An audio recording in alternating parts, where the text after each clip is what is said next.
আমরা আমাদের পারিবারিক কথা বলতে হলে একটু পিস করে বলতে হয়েছে। কি এক জগদ্দল পাথর একদিন করে আমাদের উপরে চেপে পড়েছে।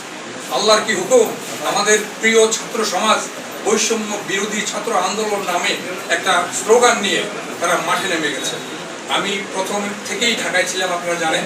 এই আন্দোলনের শুরু থেকেই আমি প্রত্যক্ষ সাক্ষী আমি দেখেছি ওরা কেমন আন্দোলন করে তারা বিশ্বাস করতে পারবে না। এই লক্ষ্মীপুরে হয়তো অল্প আপনারা দেখেছেন, কিন্তু ঢাকায় আজকে একজন পড়ে গেছে, পেছনের দিকে আরো 10 জন 50 জন পড়ে গেছে। এইভাবে বৈষম্য বিরোধী ছাত্র আন্দোলনে আমাদের প্রিয় অবুধ ছাত্ররা, যারা এই দেশের রাজনীতি বুঝে না, কিচ্ছু বুঝে না, একটা বুঝে, যে ছেলেটা অনার্স মাস্টার্স শেষ করেছে, যে ছেলেটা চাকরি করে, বলে আজকে জন্ম থেকে দেখতেছি আওয়ামী লীগ, আইজও আওয়ামী লীগ, ভোটার হয়েছে 3 বার, 1 বার ভোট দিতে পারেনি। এই যে বুঝটা, এই বুঝ এবং কথা বলা, কারোর কোনো কথা নাই। খুব যেখানে যে অবস্থা, আল্লাহ সহায়, আমাদের বৈষম্য বিরোধী ছাত্র আন্দোলনের কর্মীরা আল্লাহ সহায়, আমরা